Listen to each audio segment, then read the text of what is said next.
तो sir term 1 के paper हुए वो मतलब स्कूल के टीचर ही चेक करेंगे? हो चुके, जिस दिन पेपर हुआ तो सेम डे चेक होके 5 बजे तक मार्क्स अपलोड होके चले गए सीबीएसई को। अब उनका कुछ भी नहीं हो सकता। That's why I have told that forget about it, whatever happened whether good or bad, just leave it apart. Okay, करेंगे नहीं, वो चेक हो चुके, मार्क्स अपलोडिंग हो चुकी, सीबीएसई की वेबसाइट पे डल चुके, बस तुम्हारे सामने शो नहीं हो रहे हैं अभी।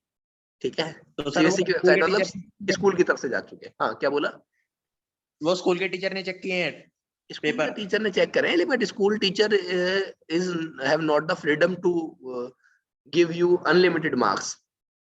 Okay, he was also under observations by the CBSE officials, the principals of different schools. तो फिर मतलब ऐसा नहीं है, बट हाँ वही जो मैं अभी थोड़ी देर पहले बात बता रहा था जब तू नहीं था क्लास में, कि कुछ स्कूल से ऐसी न्यूज आई है कि कुछ वहां पे प्रॉब्लम हुई है, तो उसको सीबीएसई ने एग्जामिन करते हुए कहा है कि हम इसके अगेंस्ट एक्शन लेंगे और इसी की वजह से ऐसा हो सकता है कि टर्म 1 की वेटेज को थोड़ा सा कम कर दिया जाए। पॉसिबिलिटी है इस बात की भी। लेकिन यहाँ पे गाजियाबाद की अगर हम लोग बात करें तो कोई, मुझे नहीं लगता कोई स्कूल ऐसा होगा जो इस काम को करेगा। तो आप लोग तो छोड़ दीजिए कि आपके स्कूल में ऐसा हुआ होगा, आपके मार्क्स जेन्युइन गए होंगे जितने आपके बनते हैं। ठीक है,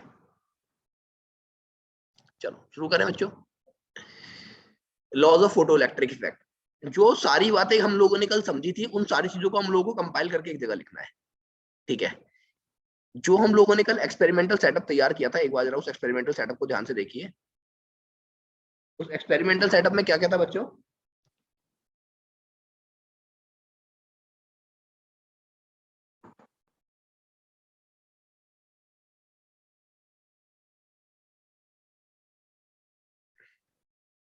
हाँ जी, उस एक्सपेरिमेंटल सेटअप में हमारा एक विंडो थी, एक ग्लास का कवर था, उसके अंदर से इलेक्ट्रोमैग्नेटिक वेव पास कराई थी, दो प्लेट थी, एक पे इलेक्ट्रोमैग्नेटिक वेव को डाला था, दूसरी से उसे रिपेल किया था या अट्रैक्ट किया था। इस तरीके से हम लोगों ने सेटअप बनाया था, एक पोटेंशियल डिवाइडर कनेक्ट किया था।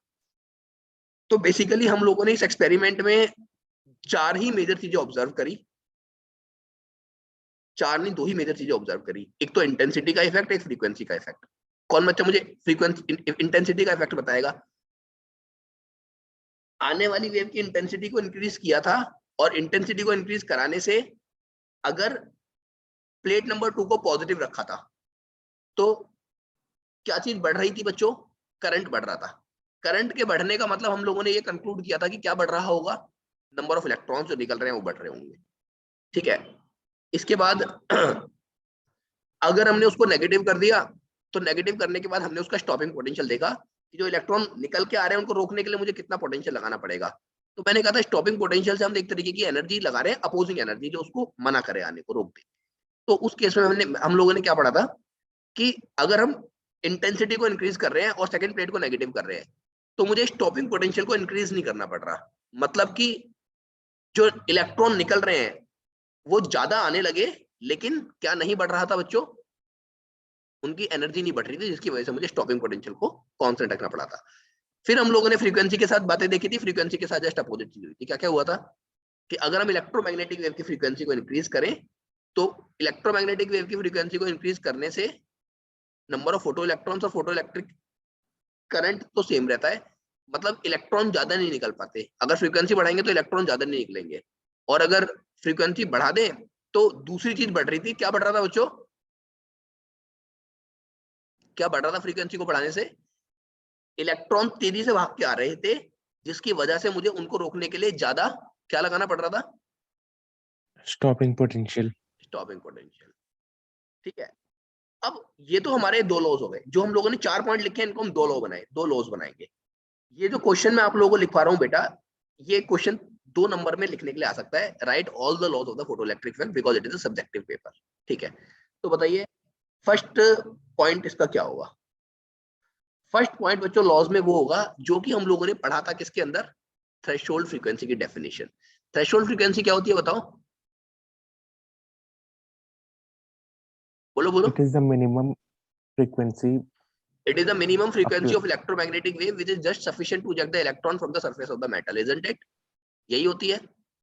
Yes sir. अगर थ्रेशोल्ड फ्रीक्वेंसी बच्चों यही होती है तो इसके हिसाब से पहला लॉ ये बन जाएगा कि जब मैंने एक्सपेरिमेंट में इलेक्ट्रोमैग्नेटिक वेव को डाला, तो एक मिनिमम फ्रीक्वेंसी थी, उस मिनिमम फ्रीक्वेंसी से कम फ्रीक्वेंसी की अगर वेव आई थी तो इलेक्ट्रॉन बाहर नहीं निकला था। तो क्या लिखेंगे? There is a certain minimum frequency, there is a certain minimum frequency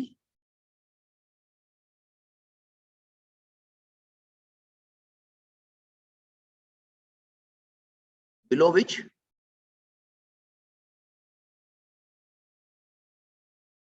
no photoelectric emission took place. Okay अब बच्चों जो हमारी इंटेंसिटी वाली दो बातें थी, उन दोनों बातों को मुझे एक सिंगल पॉइंट में लिखना है। तो मुझे कौन बताएगा? मुझे बताएगी शुभी। शुभी बेटा बताओ जरा, जो हमारे इंटेंसिटी के दोनों पॉइंट थे उसको मुझे कंबाइन करके एक सिंगल पॉइंट में मेंशन करना है। बताइए क्या लिखेंगे please.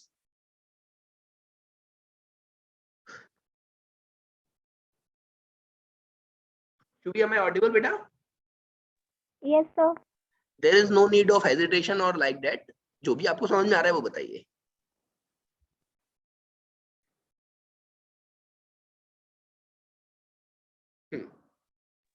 Sir, maximum intensity.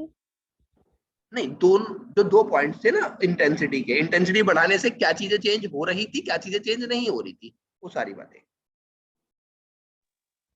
Sir, with increase in intensity, number of photoelectron and current increase. And sir, also with increase of intensity, the maximum kinetic energy of photoelectron and the stopping potential was constant. Exactly बच्चों, ये चार बातें एक single point में लिखनी है। With increase in intensity of electromagnetic wave,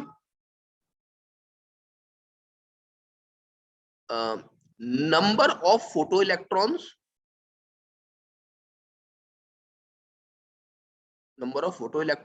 and with increase in the intensity of electromagnetic wave, number of photoelectrons and बोलो बच्चों, number of photoelectrons and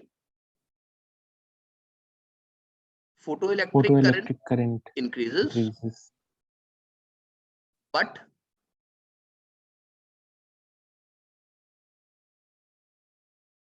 current intensity, but stopping potential remains same. but maximum kinetic energy and maximum kinetic energy of electrons, photoelectrons, हाँ photoelectrons लिख देना, and stopping potential remains constant. Is it clear बच्चों? ये second law बन गया हमारा। अब अदिति मुझे थर्ड लॉ बताएगी, बताओ बेटा। The frequency से related. पूरा बोलो। With increase in frequency, With increase in frequency, there is no change in नहीं पहले वो बोल दो, जो चीज बढ़ रही है उसको पहले बोल दो।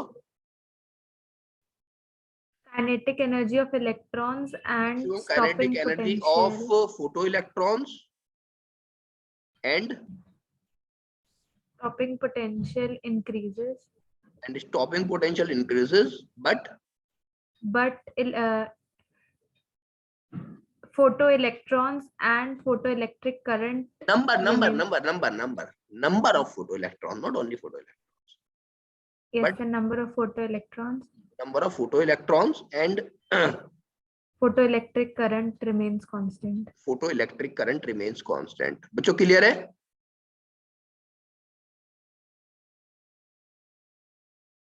Hope it is clear बच्चों? Yes sir. चलिए आगे बढ़ते हैं। अब देखो लास्ट पॉइंट ये कहता है, मान लो ये कोई मेटल है, इसके ऊपर मैंने इलेक्ट्रोमैग्नेटिक वेव को डाला, इलेक्ट्रोमैग्नेटिक वेव आई, इस मेटल से स्ट्राइक करी और इसके अंदर से इलेक्ट्रॉन निकल गया। ये एक इंस्टेंटेनियस प्रोसेस है, मतलब वेव के टकराने के बाद बिल्कुल भी टाइम लैग नहीं होता है वेव के टकराने में और इलेक्ट्रॉन के बाहर निकलने। समझ में आ गई बात? There is no time lag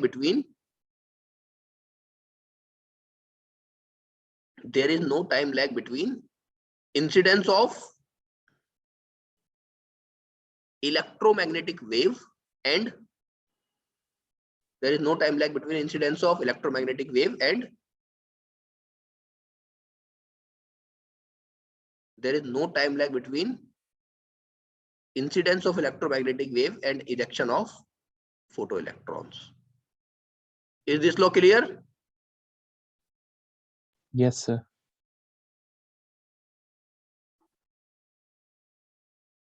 चलिए, ये हमारी चैप्टर का आधे से ज्यादा कहानी खत्म हो गई। अगर इतने पार्ट में किसी को डाउट है तो पूछ लो, फिर मैं थोड़ा सा अपनी बात को आयरनी प्रोड्यूस करने वाला हूं अपनी बात के अंदर। इतनी बात सबको समझ में आ गई बच्चों? फोर्थ पॉइंट एक बार दिखा दीजिए। हाँ, फोर्थ पॉइंट अदिति ये कहता है कि वेव के टकराने में और इलेक्ट्रॉन के बाहर निकलने में बिल्कुल भी टाइम नहीं लगता। It is an instantaneous process. लिख दो ब्रैकेट में, it is an instantaneous process. Okay,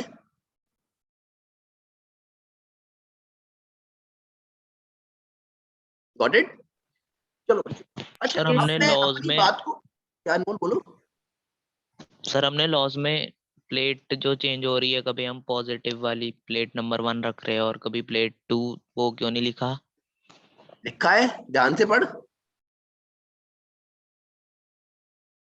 एक बात बता, इंटेंसिटी बढ़ाने के साथ साथ जब हम फोटो इलेक्ट्रॉन्स और फोटो इलेक्ट्रिक करंट को देख रहे हैं तो हमें सेकंड प्लेट को पॉजिटिव करना पड़ रहा है यस सर। और स्टॉपिंग पोटेंशियल और काइनेटिक एनर्जी देखने के लिए क्या करना पड़ रहा है? Sir negative. और ये दोनों के साथ है, एक बार इंटेंसिटी के साथ पॉजिटिव और नेगेटिव किया, एक बार फ्रीक्वेंसी बढ़ाने के साथ साथ पॉजिटिव नेगेटिव करके देखा, तभी तो हमें हाँ चारों सर। बातें निकल के आई। हाँ सर। तो वो सारी बातें जो हम लोगों ने बच्चों सेटअप में पढ़ी हैं, ये सारी ही बातें जो हम लोगों ने सेटअप के अंदर पढ़ी हैं, वो सारी बातें उसकी उन 4 पॉइंट्स के अंदर कंपाइल्ड हो गई है ना। उसके अलावा 2 बातें और आ गई, पॉइंट नंबर 1 और पॉइंट नंबर 4। पॉइंट नंबर 1 क्या है बताओ? कि थ्रेशोल्ड फ्रीक्वेंसी से नीचे कोई एमिशन नहीं होता, और फोर्थ पॉइंट, वेव के टकराने में और इलेक्ट्रॉन के बाहर निकलने में बिल्कुल भी टाइम नहीं लगता। ठीक है, अब हम ये मान के चल रहे हैं जो हमारी इलेक्ट्रोमैग्नेटिक मतलब ये लाइट होती है, ये एक इलेक्ट्रोमैग्नेटिक वेव है, मतलब ये वेव की फॉर्म में ट्रेवल करती है। ये जो एनर्जी है ये वेव की फॉर्म में ट्रेवल करती है, और इस चीज को कैरी फॉरवर्ड करके लेके आ रहे हैं हम पिछले वाले चैप्टर से, कि हम लोग लाइट के 5 फिनोमिनन पढ़ के आए हैं। कौन कौन से? Interference, diffraction, polarisation, reflection, refraction. पांचों में ये मान के आए हैं कि वेव है लाइट, लेकिन अब ये फोटो इलेक्ट्रिक इफेक्ट भी हम ये मान के पढ़ चुके लाइट वेव है। अब हमारा एक क्वेश्चन बोर्ड में ये आएगा, 3 पॉइंट लिख के दिखाइए जो ये बताएंगे कि अगर हम लाइट को वेव माने तो ये जो हमने लॉज लिखे हैं फोटो इलेक्ट्रिक इफेक्ट के, ये गलत है। मतलब लाइट को वेव मान के हम फोटो इलेक्ट्रिक इफेक्ट को जस्टिफाई नहीं कर सकते। तो टॉपिक का नाम है failure of wave theory, failure of wave theory in explaining photoelectric effect, failure of wave theory in explaining photoelectric effect। Question समझ में आया बच्चों? वेव थ्योरी क्यों फेल हो गई फोटो इलेक्ट्रिक इफेक्ट को एक्सप्लेन करने में, इसके लिए हमें कुछ पॉइंट या पोस्टुलेट लिख के दिखाने हैं। ठीक है, सुनेंगे बात को। वेव थ्योरी ये कहती है कि अगर एक ये लाइट है और एक दूसरी ये लाइट है, तो इसकी इंटेंसिटी ज्यादा, इसकी क्या ज्यादा बच्चों? इंटेंसिटी ज्यादा। तो वेव थ्योरी कहती है इंटेंसिटी के साथ एनर्जी भी बढ़ जाती है। इंटेंसिटी के साथ क्या बढ़ जाती है बच्चों? एनर्जी। अब मान लो ये 2 वेव है, देख रहे हो? देख पा रहे हैं बच्चों? बताइए, क्या पहली वाली वेव को इलेक्ट्रॉन को निकाल देना चाहिए किसी मेटल के अंदर से या नहीं निकालना चाहिए? मतलब पहली वाली वेव को निकाल देना चाहिए या दूसरी वाली वेव को निकाल देना चाहिए?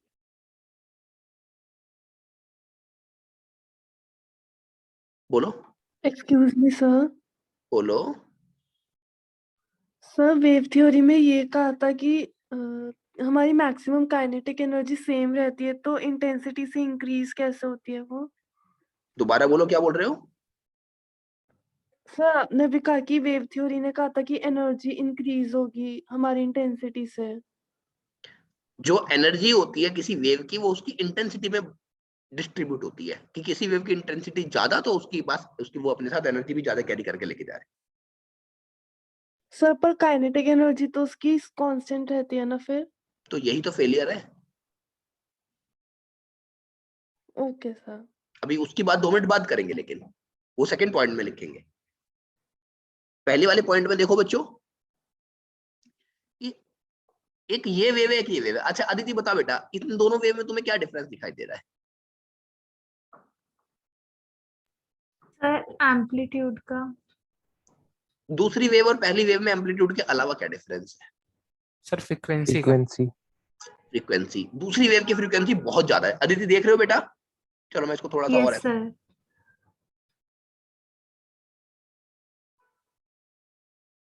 है ना। तो बच्चों अगर कोई मेरा मेटल है तो हम कह रहे हैं कि इंटेंसिटी वेव की किसके पास होती है? एम्पलीट्यूड के पास। अगर मैं कोई ऐसी वेव बना दूं ऐसी, तो इसके पास तो बहुत ही ज्यादा एनर्जी होगी। अरे हाँ है ना। लेकिन यस सर। मेटल कहता है मैं इस वाली वेव से अपने इलेक्ट्रॉन को नहीं निकालूंगा, इससे निकाल दूंगा। क्यों? क्योंकि मेटल में मुझे ऑब्जर्वेशन क्या देखने को मिली? इंटेंसिटी से एम्पलीट्यूड से कोई मतलब ही नहीं है। कितने भी छोटा एम्पलीट्यूड हो किसी वेव का, अगर उसकी फ्रीक्वेंसी सफिशिएंट है तो वो इलेक्ट्रॉन निकाल देगा। यही तो पढ़ा है ना पहला लॉ। पहला लॉ जो हमने पढ़ा है कि किसी भी मेटल को अपने इलेक्ट्रॉन को बाहर निकालने के लिए क्या चाहिए? सिर्फ फ्रीक्वेंसी चाहिए। सफिशिएंट फ्रीक्वेंसी मिल गई, इंटेंसिटी कुछ भी हो, मेटल अपने इलेक्ट्रॉन को बाहर निकाल देता है। लेकिन क्या ऐसा होना चाहिए? नहीं। अगर हम लाइट को वेव मान रहे हैं तो वेव की एनर्जी कहां होती है? इंटेंसिटी में। अगर उसकी इंटेंसिटी सफिशिएंट है, अगर किसी वेव की बहुत ज्यादा इंटेंसिटी है, तो कुछ भी फ्रीक्वेंसी हो उसको इलेक्ट्रॉन निकालना चाहिए। लेकिन प्रैक्टिकली ऐसा नहीं हुआ। बात समझ में आई?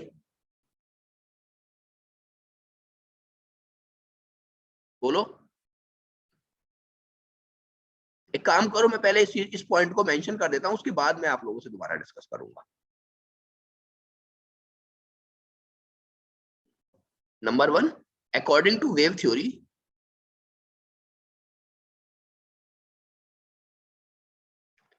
energy is distributed in the intensity of the wave.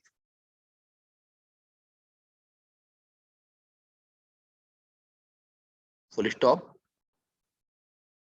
Howsoever be the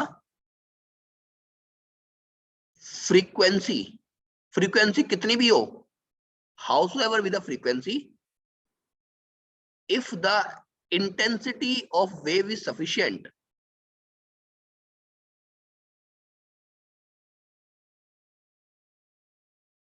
if the intensity of wave is sufficient, तो बोलो क्या? It should eject the electron. It should eject the electron. According to the wave theory, energy is distributed in the intensity of the wave, howsoever be the frequency. Frequency कितनी भी हो, if the intensity of the wave is sufficient, it should eject the electron. But होता क्या है? But in actual में क्या हुआ था बच्चों? There is no emission. There is no emission below. There is no emission below threshold frequency. Threshold frequency से नीचे कोई भी एमिशन नहीं हुआ था। अभी बात समझ में आ गई बच्चों? Yes sir.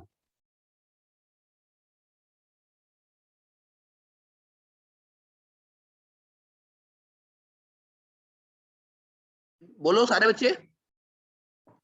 वेव थ्योरी के हिसाब से एनर्जी इंटेंसिटी के पास होती है, तो अगर मैं कहीं ज्यादा इंटेंसिटी की वेव डालूंगा तो मेटल को अपना इलेक्ट्रॉन निकाल देना चाहिए। मेटल कहता है नहीं, कितनी भी ज्यादा इंटेंसिटी दे लो, कितनी भी ज्यादा, अगर आप इतनी ज्यादा इंटेंसिटी भी दोगे ना तो भी हो सकता है कोई मेटल अपनी वेव को, अपने इलेक्ट्रॉन को ना निकाले। लेकिन कम इंटेंसिटी के साथ ज्यादा फ्रीक्वेंसी दे दो, मेटल अपने इलेक्ट्रॉन को बाहर निकाल देगा। क्या समझ में आई बात? तो इसका मतलब हम लाइट को वेव मान ही नहीं सकते। क्या पढ़ने के लिए, फोटो इलेक्ट्रिक इफेक्ट को पढ़ने के लिए। क्या ये पॉइंट सब बच्चों को क्लियर है? Yes sir. बाकी बच्चे बोलो। शगुन, Yes, sir. Lakshita, yes sir. Sir एक बार और समझा दीजिए। अदिति। अदिति, जो हमारी वेव होती है, हम पढ़ते हैं कि वेव की जो एनर्जी होती है वो उसकी इंटेंसिटी के पास होती है। मतलब अगर ये दो वेव है, जिसकी इंटेंसिटी ज्यादा उसके पास एनर्जी भी ज्यादा। ठीक है। अब मैंने कहा अगर मेरे पास कोई मेटल है इस तरीके से, और इसके ऊपर मैंने एक बहुत हाई इंटेंसिटी की वेव इस तरीके से डाल दी, तो क्या होना चाहिए? मतलब वेव अपने साथ ज्यादा एनर्जी कैरी करके लेके आएगी। ज्यादा एनर्जी किसको देगी? मेटल को। Yes sir. अब जब उसने ज्यादा एनर्जी मेटल को प्रोवाइड करी, तो मेटल को क्या करना चाहिए बच्चों? इलेक्ट्रॉन रिजेक्ट करना चाहिए। इलेक्ट्रॉन को एमिट आउट कर देना चाहिए, लेकिन नहीं करता। इलेक्ट्रॉन को क्या चाहिए? अगर हम लाइट को वेव मान रहे हैं, इलेक्ट्रॉन कहता है मुझे मिनिमम, सॉरी मतलब मेटल कहता है मुझे मिनिमम फ्रीक्वेंसी चाहिए, मुझे इंटेंसिटी से कोई मतलब ही नहीं है। लेकिन अगर हम लाइट को वेव मान रहे हैं, तो हमारे हिसाब से एनर्जी तो इंटेंसिटी के पास है। Clear now? Yes sir. अब इसी को कंटिन्यू करते हुए अब आप बताओ, इंटेंसिटी बढ़ने के साथ साथ क्या होना चाहिए? With increase in the intensity क्या चीज बढ़नी चाहिए? जो बात हम लोगों ने पहले लिख दी कि एनर्जी डिस्ट्रीब्यूट होती है उसकी इंटेंसिटी में, तो इंटेंसिटी बढ़ने के साथ the kinetic energy of photo electrons, the kinetic energy of photo electrons and stopping potential must increase.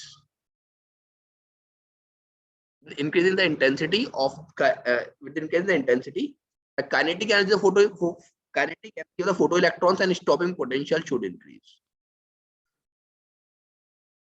But होता क्या है बताओ? But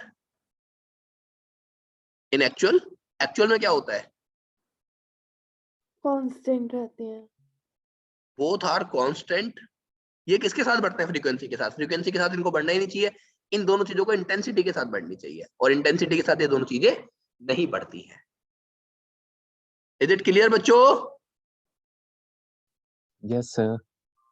चलिए थर्ड पॉइंट देखो। अगर मैं मान रहा हूं ये हमारा मेटल है और इसके ऊपर हम लोग कोई वेव डाल रहे हैं, अगर हम कह रहे हैं लाइट वेव है, वेव की इंटेंसिटी, वेव के पास एनर्जी कहाँ होती है बच्चों? उसकी इंटेंसिटी में। अब मान लो कि कोई वेव मैंने इधर से डाली, ऐसे ऐसे ऐसे ऐसे ऐसे, देखो ऐसे। मेटल क्या करेगा? उसको एब्जॉर्ब करेगा। मेटल क्या करेगा बच्चों? उसको एब्जॉर्ब करेगा। अगर मेटल उस वेव को एब्जॉर्ब करेगा, तो एब्जॉर्ब करने में उसे कुछ टाइम लगेगा। अरे समझ रहे हो? अगर लाइट वेव है, तो मेटल जब वेव से एनर्जी को एब्जॉर्ब कर रहा होगा, तो it will take some time. क्या करने के लिए? अपने वर्क फंक्शन के बराबर, अपने वर्क फंक्शन के बराबर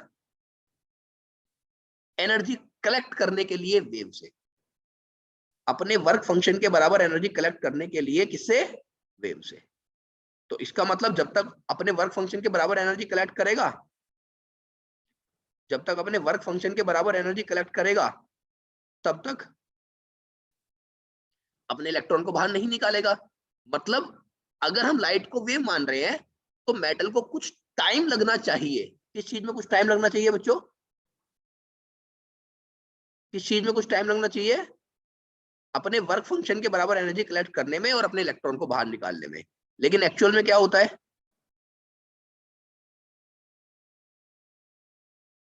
एक्चुअल में क्या होता है बताओ? कोई भी टाइम नहीं लगता। वेव टकराती है और तुरंत क्या निकल जाता है? वेव टकराती है और तुरंत इलेक्ट्रॉन बाहर निकल जाता है। ये बात समझ में आ गई?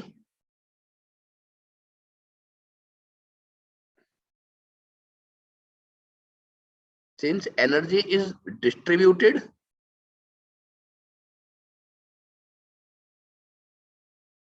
in the intensity, when electromagnetic wave strikes the metal surface, when electromagnetic wave strikes the metal surface, बोलो बच्चों क्या?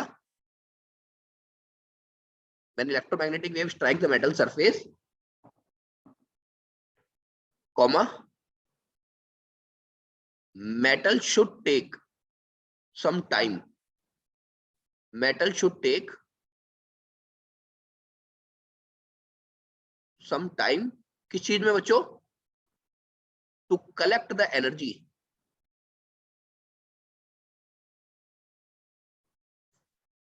from the wave. किसके बराबर? कितनी एनर्जी मेटल को लेनी होती है? To collect the energy from the metal equal to its work function. Equal to its work function. बात समझ रहे हो? Since the energy is distributed in the intensity, when the electromagnetic wave strikes the metal surface, the metal should take some time to collect the energy equal to its work function. But in actual में क्या होता है बताओ? There is no time lag. किस में? Between incidence of there is no time lag between incidence of wave and emission of electron. Now is it clear? तो इसका मतलब यहां भी वेव थ्योरी गलत हो गई. अगर हम लाइट को वेव मान रहे हैं तो फोटो इलेक्ट्रिक इफेक्ट को हम लाइट को वेव मान के प्रूव नहीं कर सकते, क्योंकि वेव के हिसाब से तो इंटेंसिटी के पास है एनर्जी, और कोई सा भी लॉ जस्टिफाई नहीं हो पा रहा अगर हम लाइट को वेव मान रहे हैं. तो पहला लॉ जो था उसकी फेलियर तो यहाँ पे आ गया पहले पॉइंट में. पॉइंट नंबर 2 और पॉइंट नंबर 3 का फेलियर खाली पॉइंट नंबर 2 में आ गया कि इंटेंसिटी बढ़ने के साथ ये दोनों चीजें नहीं बढ़नी चाहिए और सारी चीजें इसकी उल्टी होनी चाहिए, लेकिन ऐसा नहीं होता. और जो थर्ड पॉइंट है, टाइम नहीं लगता. अगर लाइट को वेव मान रहे हैं तो टाइम लगना चाहिए. अगर लाइट को वेव मान रहे हैं तो टाइम लगना चाहिए, लेकिन एक्चुअल में कोई टाइम नहीं लगता. वेव आती है, टकराती है, इलेक्ट्रॉन बाहर निकल जाता है. क्लियर बच्चों?